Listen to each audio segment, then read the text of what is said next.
জন্মাষ্টমীর সময় আমার ছেলে স্কুলে একটা ডান্স প্রোগ্রাম ছিল, তো সেই সূত্রে সব কিছু আমি অ্যারেঞ্জ করে নিয়েছি। ভাবলাম তোমাদেরকেও একটু শেয়ার করা যাক। সমস্ত কিছু আমি একসাথে রেডি করে নিয়েছি। তো এইটা হচ্ছে আমার ছেলের সেকেন্ড টাইম, কারণ ফার্স্ট টাইম হোলি উৎসবের সময় স্টেজ থেকে যেহেতু ছোট ছিল তখন আর প্রথম ভর্তি করেছি, তাই নেমে চলে এসছে। তো কিভাবে সাজালাম চলো তোমরা দেখে নাও, ভিডিওটা স্কিপ না করে ফুল ভিডিওটা দেখতে থাকো। আর ডান্স প্রোগ্রামটা আমি তোমাদের কাছে এক ঝলক শেয়ার করেছি, তোমরা দেখে নিতে পারো।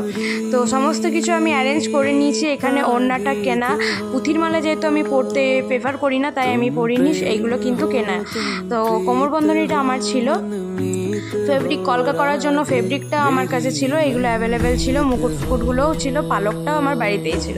শুধু কেনার মধ্যে ওড়নাটা আর এই পুঁথির সেটটা আমাকে কিনতে হয়েছে। তো তোমরা ভিডিওটা স্কিপ না করে আমার গোপুসোনাকে আমি কেমন সাজিয়েছি তোমরা এক ঝলক দেখে নিতেই পারো। আর যারা নতুন মা তাদেরও একটু আইডিয়া হবে এই ব্যাপারে এই ভিডিওটার মাধ্যমে। তো এই হচ্ছে আমার ছোট্ট গোপাল। তো কেমন লাগছে আমার ছোট্ট কৃষ্ণকে? কৃষ্ণ যেহেতু রাধা দেখতে পাইনি না তাই একটু মনটা খারাপ। চলো তোমরা অ্যাডজাস্ট করে নাও। ভেতরে কিন্তু কৃষ্ণ চলে গেল ডান্স করার জন্য। তো নাচটাও কিন্তু আমি তোমাদেরকে শেয়ার করেছি, তোমরা ভিডিওটা দেখতে থাকো আর কমেন্টে জানিও কেমন ডান্স করলো, যেহেতু এটা ফার্স্ট টাইম।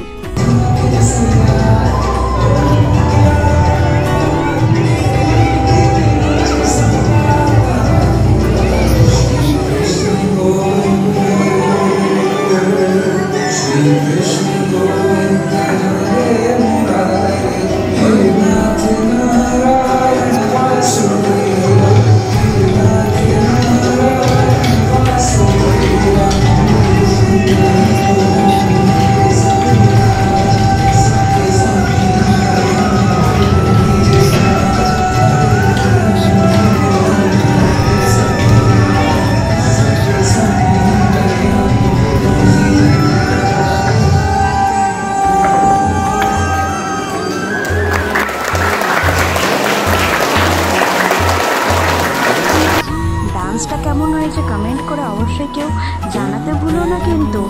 তো তাহলে আমি বুঝতে পারবো যে সবাই কতটা সুন্দর ডান্স করেছে। তো প্রত্যেকটা গোপাল কিন্তু আমাদের খুব সুন্দরভাবে ডান্সটা করেছে, যেহেতু ওদের ফার্স্ট টাইম। তো যাই হোক, এখানে আমি কিন্তু আমার ছেলেকে নিয়ে এবার সোজা চলে গেলাম বাড়ি। দেখা হচ্ছে নেক্সট ভিডিওতে, বাই।